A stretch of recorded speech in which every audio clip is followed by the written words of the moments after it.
안녕하십니까, 정훈입니다. 오늘은 정훈 스님의 이목고 참선 요지 중에서 임재 할애에 대해서 법문해 드리겠습니다.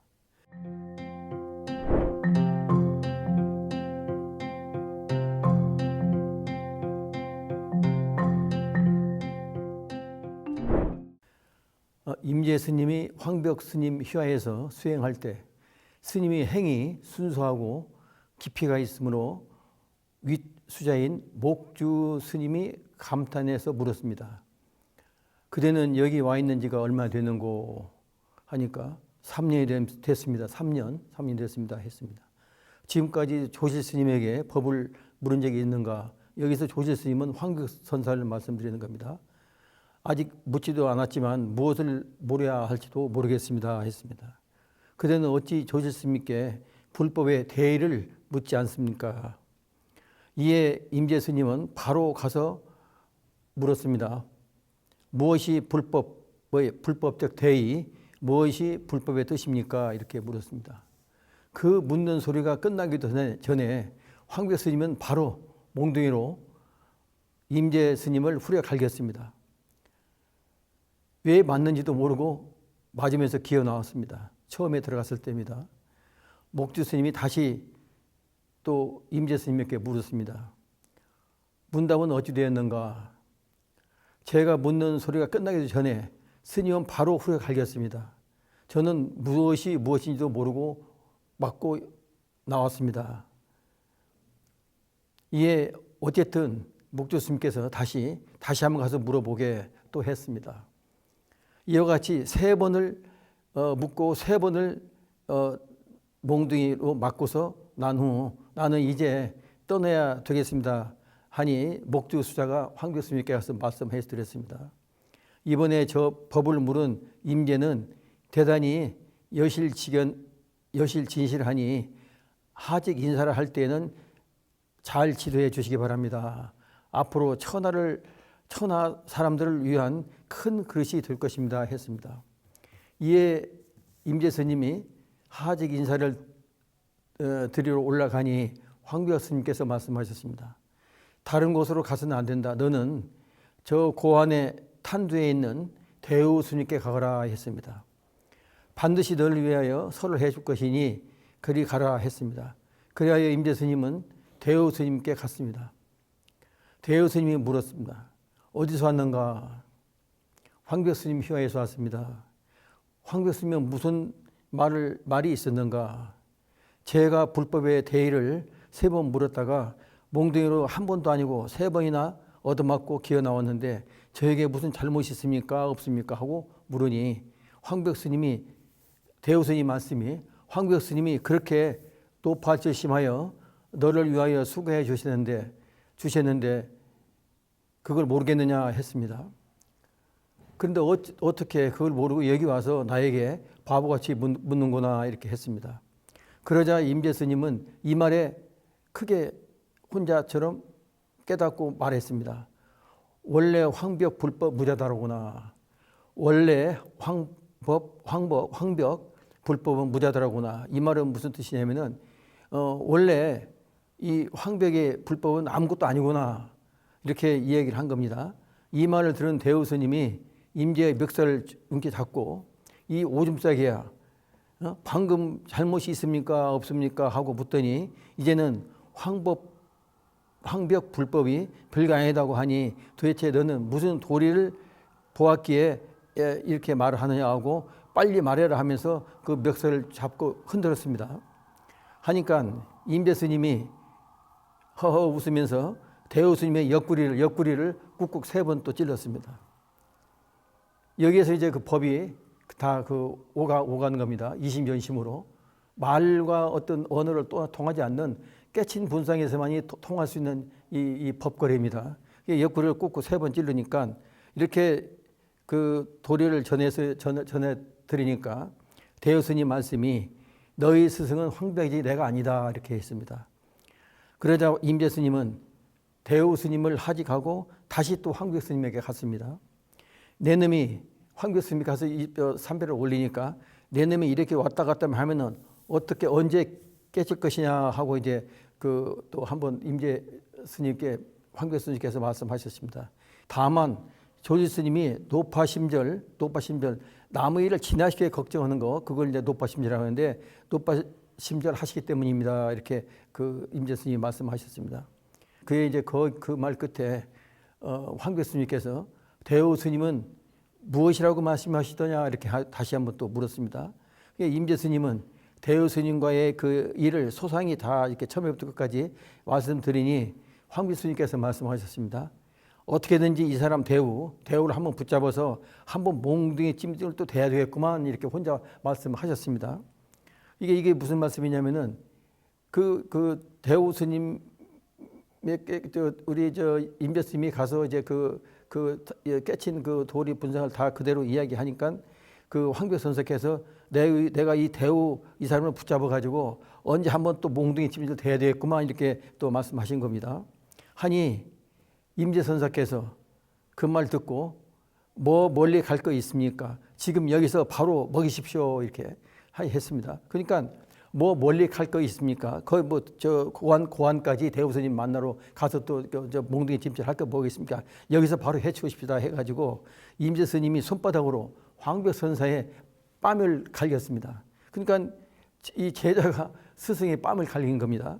그러니까 이 법의 도리는 너와 나가 없는 이 무심의 경지에서는 이 깨친 이 분상에서는 나와 너와의 개체가 없습니다. 그 마음은 그대로 일심입니다. 그 불심 자체가. 그렇기 때문에 임재 스님이 손바닥으로 황백 선사의 뺨을 때리게 된 겁니다. 때리니까 이 미친놈이 여기 와서 이게 돌아와서는 호랑이 수염을 만지는구나 했습니다. 호랑이의 수염을 만진다는 건 뭐냐면은 황백 선사 그 수염을 이제 맞았다는 건 뭐냐면은 이 또 말씀도 깨친 그 분상에서 또 나오는 말씀이십니다. 그러니까 이 두 번의 그 법거래는 이제 우리가 이 법거래를 보고서 우리도 이제 깨치는 그 길에 들어가면은 이 말씀에 대한 그 깊이를 다 우리가 깨칠 수가 있는 건데, 그러니까 뺨을 때렸는데 이 제자가 스승의 뺨을 때렸는데 우리가 감정이나 모든 뭐가 있다면은 거기서 이제 얼굴이 붉어지든지 여기 나올 텐데 허허 웃으면서 이놈이 호랑이 수염을 만지는구나 해가지고 아주 그 기뻐하신 그런 말씀을 하신 겁니다.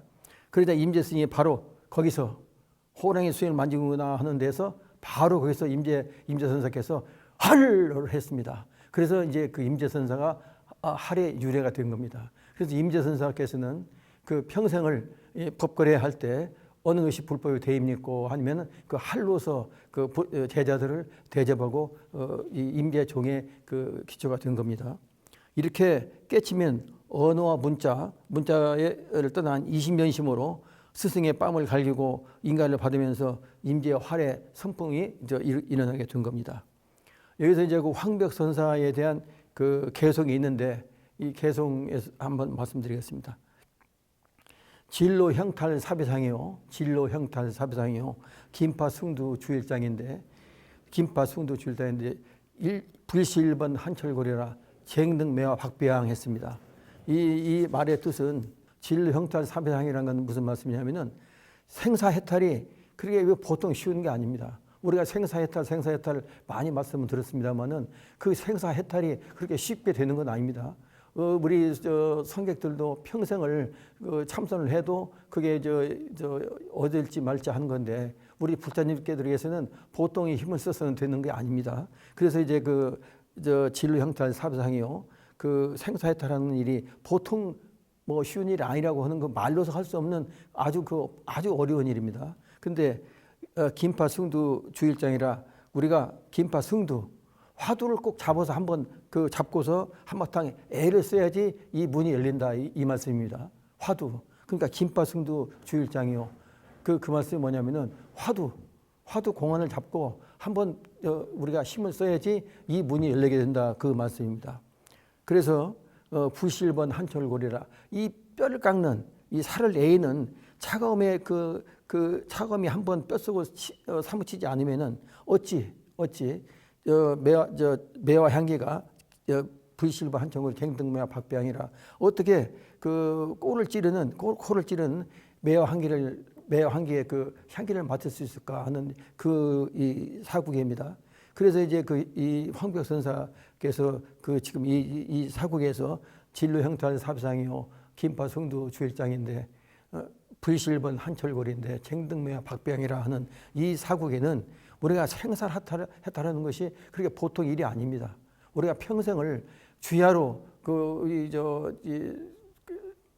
이 공부해서 깨치기 위해서 도항거 하항거 하시는 스님들도 어려운 일인데, 하물며 우리 불자님들께서는 이게 보통 쉬운 거 아닙니다. 그런 마음에 자기 의지, 그 의지를 한번 내서 내가 금생에 꼭 성불한다는 그 원력을 세우지 않으면은 이거는 절대 이룰 수 없는 겁니다. 그 원력만 세워도 되는 게 아니고, 우리가 이 뼈를 깎는 이 추위를 이겨내지 않으면은 안 되는데, 그 뼈를 깎는 추위를 이겨내는 그 방법으로서 화두 공안을 제시한 겁니다. 그 화두 공안 중에서 제가 언제든지 우리 불자님께 말씀드리는 이목구 화두입니다.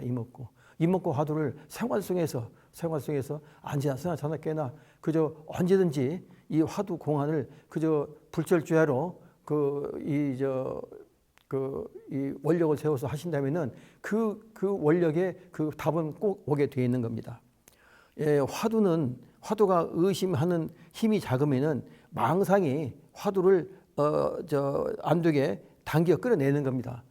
망상이 이렇게 무섭습니다. 우리는 망상 식심으로 살아가지 않습니까? 근데 화두가 의심의 힘이 작으면은 이 힘이 탁 치는 그 힘이 부실번 한철과 같이 그런 힘이 안 되면은 그 망상이 화두를 되지 않게끔 끌어내는 겁니다. 이거는 어떤 그 비유가 된다면은 마치 우주선이 끌어당기는 힘의 그 강한 대기권을 벗어나야지 그 대기권은 나가지 못한 그 대기권을 힘을 끌어내는 거 아닙니까? 당기는 거 아닙니까? 그 정도의 망상이 화두 공안을 잡았을 때 그 망상이 그걸 끌어내리게 되는 겁니다. 그래서 이제 마치 우주선이 끌어당기는 힘이 강한 대기권을 벗어나야 무중력 상태에서 우주 비행을 하듯이 그 벗어나기 전까지의 그 대기권의 그 힘이라는 건 말도 못합니다. 그 대기권의 그 힘을 벗어나야지 우리가 평소에 우리가 망상의 힘을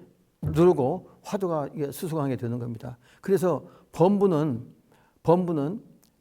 생각을 쫓아갑니다. 범부는 생각을 쫓아가는데, 그러나 성인은 자유자재에서 그 힘을 벗어난 그 무중력 상태에서 마음대로 논이게 되는 것이 우리 성인들의 삶입니다. 그래서 우리가 이 화두 한번 잡고 우리가 한번 애를 쓸 때는 이러한 무중력 상태에 도달할 수 있는, 거기까지 갈 수 있는 그 대개의 힘을 배척할 수 있는 그런 강력한 힘이 돼야지 망상을 쫓아내고 우리가 삼매에 들어갈 수 있는 겁니다. 옛 말씀에 선빵 문고리만 한번 잡으면은 사막도를 면한다고 했습니다.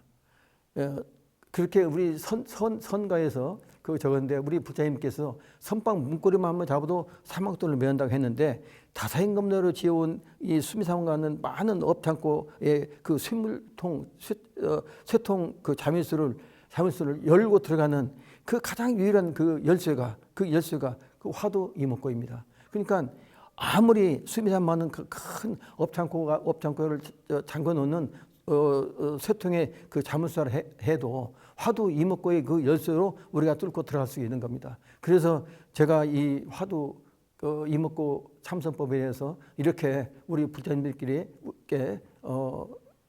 생활 속에서 꼭 어떤 참선을 우리가 동한 거 하한 거 우리 스님들이 하시는 그거 아니래도 생활 속에서 얼마든지 우리가 그 원력만 세우면은 우리가 이룰 수 있는 그런 큰 열쇠가 된다.